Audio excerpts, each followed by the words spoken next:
April 10, 1938. The Brown Derby, Hollywood. The scent of steak and expensive cigars clotted the air. In the back corner booth, hidden from the flashing bulbs of the newsmen out front, three men sat in a silence heavier than the velvet curtains.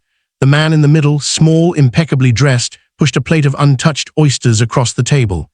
His eyes were flat, like two stones at the bottom of a river. This was Benjamin Bugsy Siegel. His companion, another man with the same cold, tailored look, was Mickey Cohen. They were emissaries. Their message was simple. Across from them, the most famous face on planet Earth listened, his famous cane leaning against the leather banquette. The face of the tramp, the face of laughter, the face of genius, now a mask of pale, controlled fury.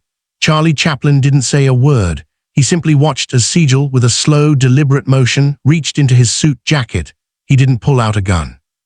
He laid two gleaming, brass-plated .45 caliber bullets on the white tablecloth. They clinked softly, a tiny, monstrous sound. A little reminder, Charlie, Siegel whispered, a smile never reaching his eyes. From our friends back east, about your commitments. The world saw Charlie Chaplin as a clown, but in that moment, he was something else entirely. And what he did next, the move he made against the most feared criminal syndicate in American history, is a story Hollywood buried for 80 years. Because it's a story about a star who wasn't afraid to stare into the abyss, and what the abyss saw staring back. Understand that night you have to go back before the bullets on the tablecloth, before the studios, before the fame that became a kind of global insanity. You have to go to the lamplight streets of Victorian London, to the smell of poverty, damp wool and boiled cabbage, to a small boy listening to his mother's voice crack as she sang for pennies, her mind slowly retreating from a world too cruel to bear. Young Charlie learned his first lessons in the workhouses and back alleys. He learned to watch. He learned to mimic. He learned that the line between a laugh and a sob was paper-thin, and that survival was a performance. He carried that hollow, gnawing hunger with him all the way to America, but he transmuted it. He turned it into the tramp, that beautiful, tragic figure in oversized shoes and a tight coat, forever buffeted by a world of bullies and tyrants, yet always getting back up with a defiant twirl of his cane. America fell in love. The world fell in love. Chaplin didn't just make movies, he created a universal language of the human spirit. He became the first true global celebrity, a god of the silver screen. The money was oceanic. The adulation was a tidal wave. He built a fortress of fame at his studio on La Brea, a kingdom where he was the absolute, unchallenged monarch. He thought he was untouchable. He was wrong. Because while Charlie was building his empire of light and shadow, another, darker empire was being built alongside it. An empire built on concrete and unions and graft. An empire that wanted a piece of his dream. The 1930s in Hollywood were not just golden, they were gilded. The glamour you saw on screen was paid for with a currency of secrets. And the bankers of that currency were men like Lucky Luciano, Meyer Lansky, and their West Coast lieutenant, Bugsy Siegel.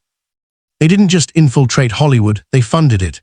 They owned the nightclubs where the stars played, the unions that handled the film crews, the distribution networks that carried the reels across the country. And they had a particular interest in the independent stars, the ones who owned their own studios, who answered to no one, men like Charlie Chaplin. The approach was never a direct threat.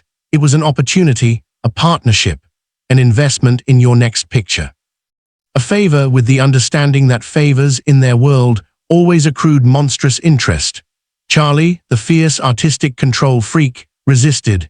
He saw them for what they were, vulgarian bullies, no different from the mustache-twirling villains he dispatched with a kick in the pants in his comedies. But this wasn't a two-reeler.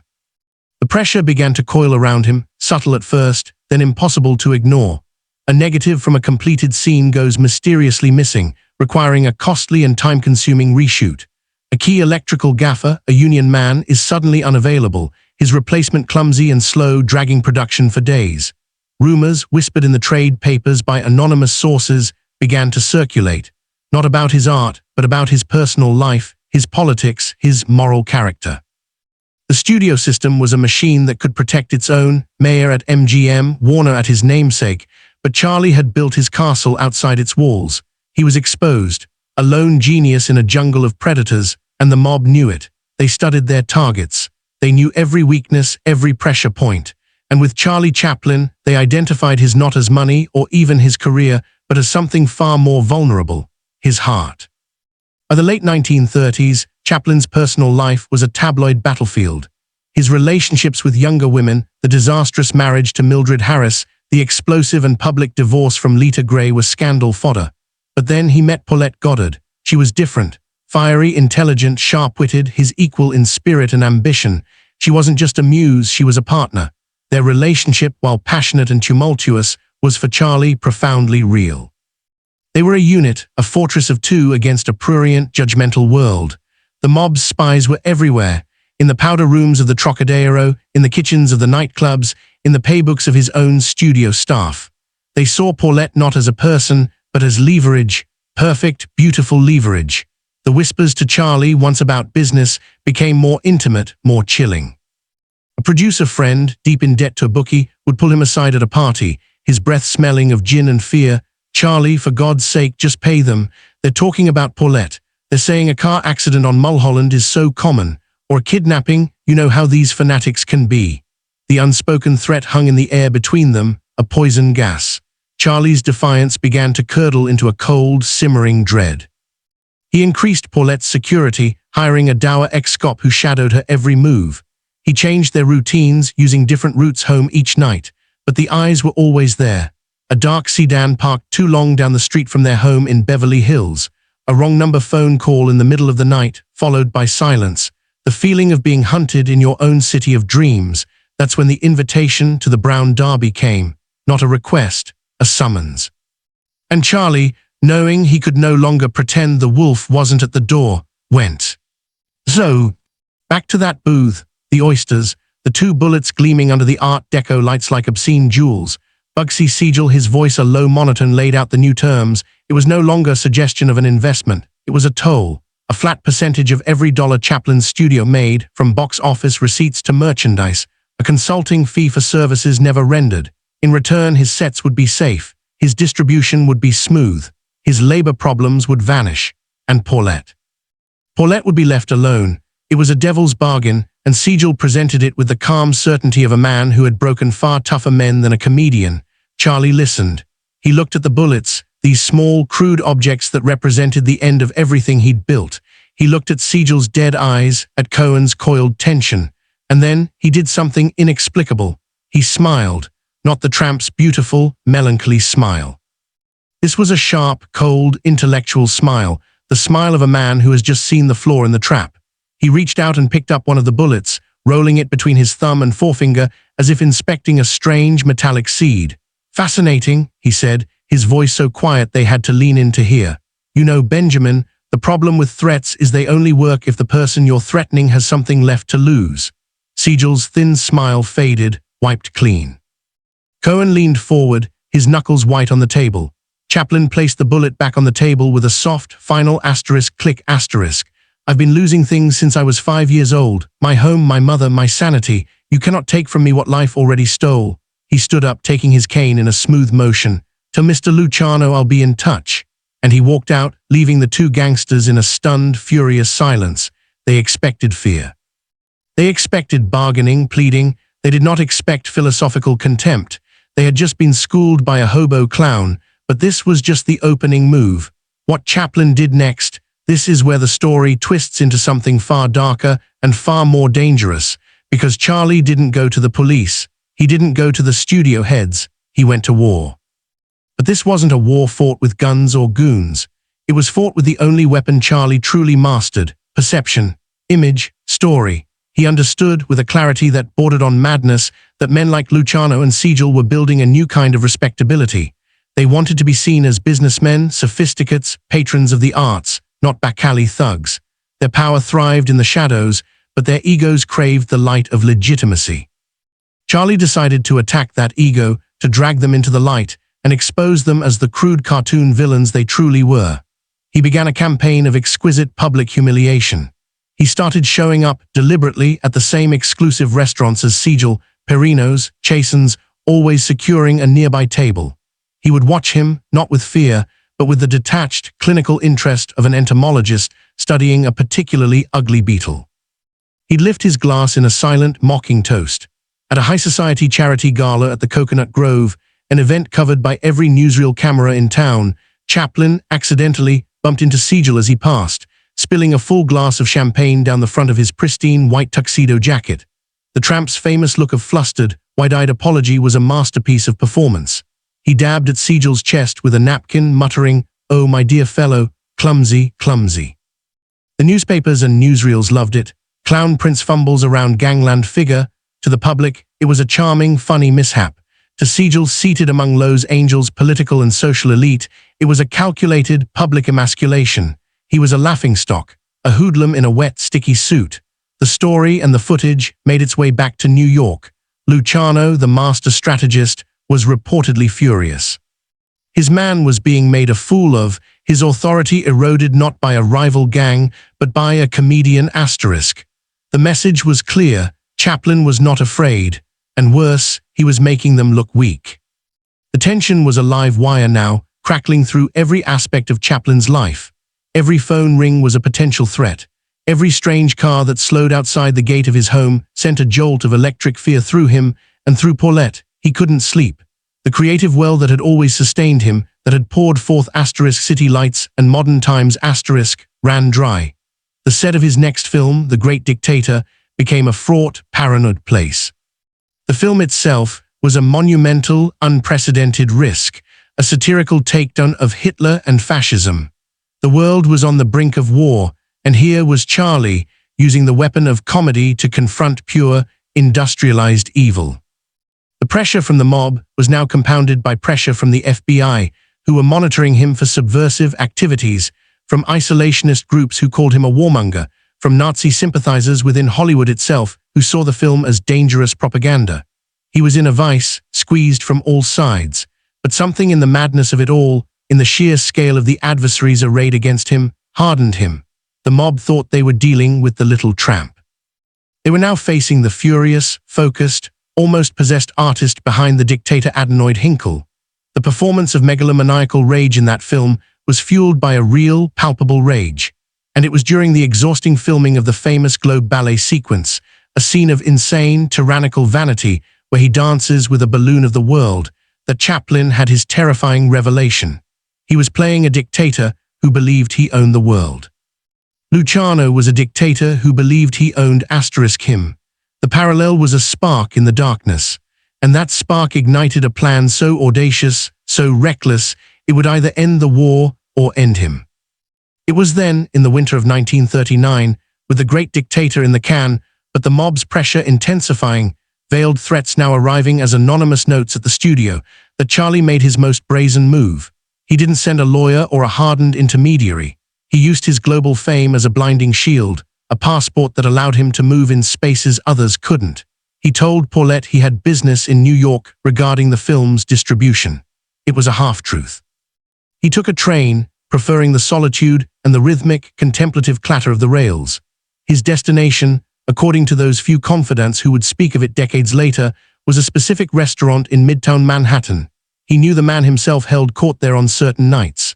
Charles Lucky Luciano, the architect of the modern American Mafia, fresh from his prison release on trumped-up prostitution charges, now ruling his vast empire from the shadows of polite society. The meeting was not arranged. It was not in a back room. It was at a front table in the open, under the glittering chandeliers. Chaplin, the most recognizable man in the world, walked right up to him. Luciano, surrounded by his crew of sleek, silent men, was initially amused. The little movie star had finally come to his senses. He had come to beg. But Charlie didn't sit. He stood over the table, and he spoke in a low, clear voice that carried just to Luciano's ears. "Charles," he said, using Luciano's real first name, a subtle but deliberate dig at the fabricated Lucky, "I've come to talk about your business proposal." He then proceeded to do something so brazen, so psychologically brilliant, it borders on insanity. He performed right there. In the middle of the crowded, opulent restaurant, he slipped, just for a moment, a fleeting, terrifying second, into the tramp. A quick, precise shimmy of the shoulders, a flicker of the famous, sad-eyed smile, a glance of wide-eyed, innocent bewilderment at the stone-faced gangsters surrounding him, and then he dropped it. The mask vanished. His face went flat, hard, ancient. "You see that?" he said, his voice now a blade of ice. "That's what you're investing in, an illusion, a shadow, a trick of the light. You can break my bones, Charles. You can burn my studio to the ground. You can have your men make me disappear." But you cannot own that asterisk. It doesn't live in a safe. It doesn't live in a contract. It lives here. He tapped his temple with a slender finger. And the moment you touch me, or anyone I love, that illusion becomes a story. And I will make sure the story they tell, in every newspaper, on every radio, in the whispers of every fan in the world, is not about Charlie Chaplin, the mob victim. It will be about Lucky Luciano, the small, petty, frightened man who was so threatened by a clown that he had to kill him. Is that the legacy you want? To be the punchline of my final, greatest joke, to be remembered forever as the man who murdered laughter. The restaurant around them seemed to freeze. The clatter of silverware faded. The murmur of conversation died. Luciano's face was a monument, unreadable. He slowly, deliberately lit a cigarette, the match flame trembling almost imperceptibly in his hand. He had built an empire on fear, on the concrete realities of money and blood. He understood power as a physical force. He did not understand this currency of image, of legacy, of symbolic annihilation. Chaplin had reframed the entire conflict. It was no longer about extortion. It was about mythology.